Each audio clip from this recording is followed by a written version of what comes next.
बिहार के अंदर आरजेडी के साथ यादव भी खड़ा नहीं है, मुसलमान भी खड़ा नहीं है। जो सबसे देश की सबसे बड़ी पार्टी विपक्ष में जो बैठे हुए हैं, 2014 में कितने सीट आए उनको, परसेंटेज के हिसाब से आप देख लीजिए। क्योंकि हमारा नारा ही है सबका साथ, सबका विकास, सबका प्रयास और सबको साथ लेके चलने का। जिनका इतिहास ही रहा हो गुंडा माफिया को बसाने का, अगर वो आज भाजपा के कार्यकर्ता के ऊपर अगर ये आरोप लगा रहे हैं।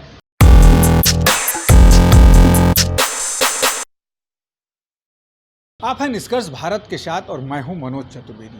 देखिए, रोहिणी आचार्य कल एक बूथ पर 2 बार पहुंचती हैं, वहां दोनों के समर्थक होते हैं, लेकिन दूसरी बार जब बूथ पर पहुंचती हैं तो कुछ अपने समर्थकों के साथ पहुंचती हैं और उस पर भाजपा के लोग आपत्ति करते हैं। पीठासीन अधिकारी जो हैं वो भी मीडिया के सामने बयान देते हैं, वो भी हमने आपको पहले की खबरों में दिखा दिया।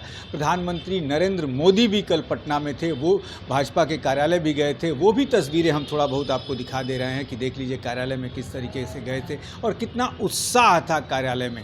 सबसे बड़ी बात ये होती है कि आज सुबह एक घटना घटती है। कौन सा पक्ष या कह लीजिए कि कुछ ऐसे तत्व होते हैं जो कि ऐसे कार्रवाई को अंजाम देते हैं।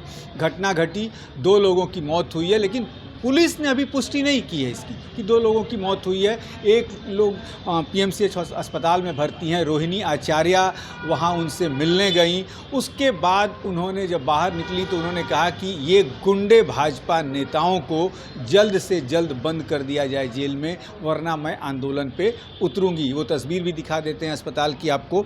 और इसी पर बात करने के लिए हमारे साथ भाजपा के प्रवक्ता हैं जो कि दिल्ली के हेड ऑफिस को संभालते हैं, सुरेंद्र कुमार जी। सुरेंद्र कुमार जी, रोहिणी आचार्य ने भाजपा के नेताओं को गुंडा कहा। देखिए, रोहिणी आचार्य जी जिस परिवार से आते हैं, सबसे पहली चीज़ तो ये है कि पूरा देश उस परिवार को जानते हैं कि गुंडा और माफिया को बसाने वाले जिस परिवार ने बिहार को उस गुंडा राज को बसा के गुंडा माफिया को उन्होंने बढ़ावा देने का काम किया। जब उनकी बहन की खुद जब शादी हो रहा था तब पूरा बिहार ने देखा किस प्रकार से शोरूम से जो है नई गाड़ी को उठा के और उनके शादी में ले जाया गया। तमाम ऐसी चीज़ें थी, वो इतिहास को भूल गए क्या? जिनका इतिहास ही रहा हो गुंडा माफिया को बसाने का, अगर वो आज भाजपा के कार्यकर्ता के ऊपर अगर ये आरोप लगा रहे हैं तो वो आप समझ लीजिए कि उनका हताश और हार का जो है ये संकेत है। सुरेंद्र जी, सबसे बड़ी बात है कि जो खबरें हमारे पास भी आ रही हैं कि जो ये आतताई तत्व होते हैं वो किसके हैं, किस पार्टी के हैं, नहीं पता चलता है। लेकिन कहा जा रहा है कि जब ये घटना 4:30 बजे हुटिंग हुई, उन पे आरोप वो लगा रही हैं कि रूढ़ी के कार्यकर्ता थे जिन्होंने हुटिंग किया कि वोट छापने आई है, निकल जाओ यहाँ से, रूढ़ी जिंदाबाद के नारे लग रहे थे। उसके बाद वहाँ पर जो यादव कम्युनिटी का वोट है वो सीधे ट्रांसफ़र हो गया है रोहिणी आचार्य जी से के पास। कितना देखते हैं एज ए आप एक भाजपा के कार्यकर्ता के रूप में, यदि हम देखिए, अगर मैं भाजपा के कार्यकर्ता के नाते अगर मैं इस बात को अगर मैं क्लियर करूं तो देखिए, सब क्लियर है कि यादव और मुसलमान जो समीकरण था YM का समीकरण, इस बार वो भी टूट गया है। देखिए, कहने के लिए जैसे आपने अभी कहा कि यादव जो है वो सारे के सारे और रोहिणी आचार्य के साथ चले गए, ये बिल्कुल गलत है। पूरा देश जो है मोदी जी के साथ खड़ा है, क्योंकि मोदी जी ने जो गारंटी लेके आया है उस गारंटी का मतलब ये है कि देश का विकास होना, हमारा बॉर्डर मजबूत होना और हमारा अर्थव्यवस्था जो है वो मजबूत होना, ये तय है। क्योंकि हमारा नारा ही है सबका साथ, सबका विकास, सबका प्रयास और सबको साथ लेके चलने का। कई बार लोग आरोप लगाते हैं कि मुसलमान को जो है आपके साथ नहीं होगा, लेकिन मैं गारंटी देता हूँ 2019 और 2024 में 30 से 35% मुसलमान जो है वो हमारे साथ खड़ा थे और आज भी खड़ा है और उन्होंने वोट देने का काम किया है। क्योंकि भारतीय जनता पार्टी एक ऐसी सरकार है जिन्होंने विकास का फार्मूला लेके आया और विकास की गारंटी देने का काम किया। और आज तक आरजेडी या ये इंडिया गठबंधन के लोग, सिर्फ इन लोगों ने देश के लोगों को गुमराह करने का काम किया और देश के अंदर जंगल राज को बसाने का अगर काम किसी ने किया है तो लालू यादव जी ने किया है। जिस बात की आज आप बात कर रहे हैं कि कल बूथ पे रोहिणी आचार्य जी गए और एक ही बूथ पे वो 2 बार गए, इसका मतलब साफ है कि 90 और 2005 से पहले जिस तरह से लालू यादव जी के गुंडे बूथ को लूट लेते थे, बक्सा को बदल देते थे, वो आज भी यही चाह रहे हैं कि बिहार की जनता जो है उसी तरह से हमें सपोर्ट करे। लेकिन बिहार की जनता अब होशियार हो चुकी है और बिहार की जनता को अब विकास चाहिए, बिहार की जनता को बिहार का नाम चाहिए। बिहार का नाम पूरा दुनिया में फेमस है। सुरेंद्र जी, अब यहाँ रोकेंगे आपको। आप दिल्ली के हेड ऑफिस में रहते हैं, भाजपा के प्रवक्ता हैं। सबसे बड़ी बात ये है, किस आंकड़े से आप लोग कह रहे हैं कि 400 पार? आंकड़ा मैं ही आपको नहीं ध्यान में हो तो बता दूं, 2014 में 17 करोड़ वोट आपको मिले थे। 2023 में 2019 में जो है 23 करोड़ वोट आपको मिला। 2024 में अनुमान आपकी पार्टी ने ये लगाया है कि आपको 28 करोड़ वोट मिलेगा।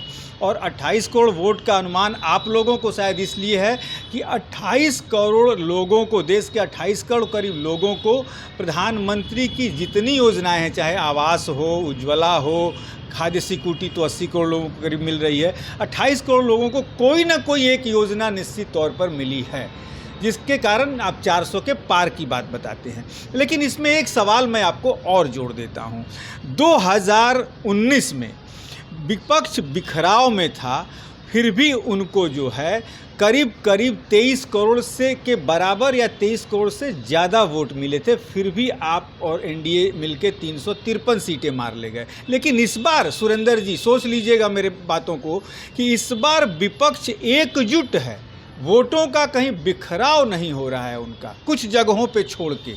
क्या मानते हैं कि आंकड़ा ये 400 के पार जाएगा या 2019 के ही बराबर रह जाएगा?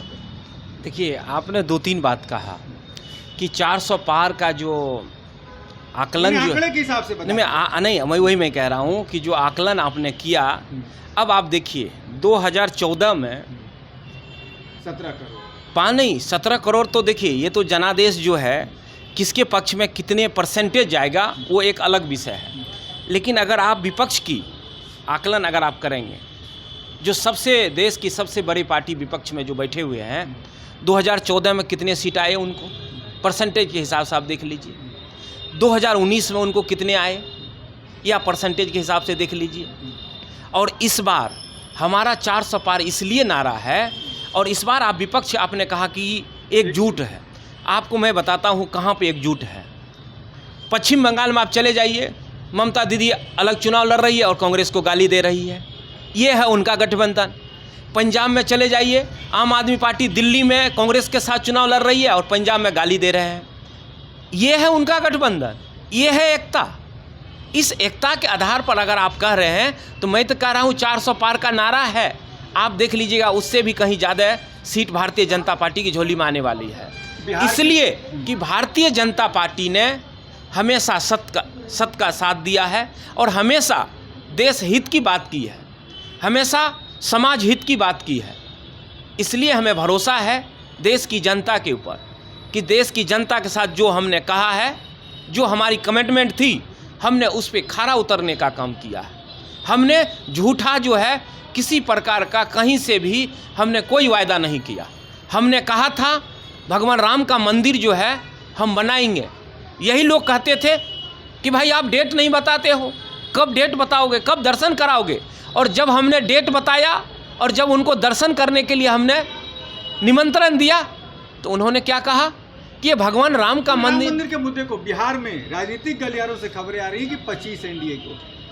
देखिए, बिहार की अगर बात आपको हम करें 40 में 40 सम्राट। देखिए आज भी नहीं, सम्राट जी जो कह रहे हैं वो 100% सही कह रहे हैं। उसका भी कारण आपको बता रहे हैं। बिहार के अंदर आरजेडी के साथ यादव भी खड़ा नहीं है, मुसलमान भी खड़ा नहीं है।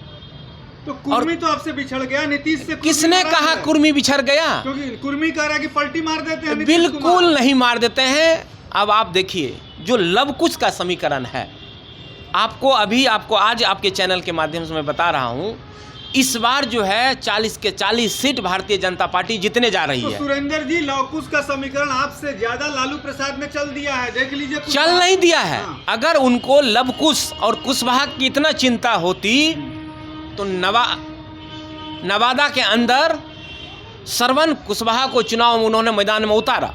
ये अच्छी बात है कि कुशवाहा को उन्होंने टिकट दिया, लेकिन राजवल्लभ यादव का भाई एमएलसी है। अगर इतना उनको पावर था आरजेडी के अंदर, इतनी उनकी ताकत थी लालू यादव की, इतनी उनको हमदर्दी था कुशवाहा से, तो विनोद यादव को क्यों नहीं बैठाया? विनोद यादव को खड़ा करके उन्होंने एक बड़ा संदेश देने का काम किया कि भाई हम सिर्फ कुशवाहा को बेवकूफ़ बनाएंगे और सीट जो है हम कुशवाहा को जिताने का काम नहीं करेंगे। देखिए, बहुत बड़ा समीकरण का एक अंदर की बात बता दी सुरेंद्र जी ने कि लालू ने कुशवाहा को बेवकूफ़ बनाने का काम किया है कि हम तुम्हें सीट तो दे रहे हैं, लेकिन हम तुम्हारे प्रचार में नहीं जाएंगे, तुम्हें जिताने का काम नहीं करेंगे। लेकिन देखना ये भी होगा कि लालू ने जो ये चाल चली है वो कितना सफल हो पाता है, या लवकुश समीकरण को उन्होंने जो जोड़ने का काम किया है वो कितने नकार दिए जाते हैं, इस पर भी नज़र रहेगी। आप बने रहिए हमारे साथ।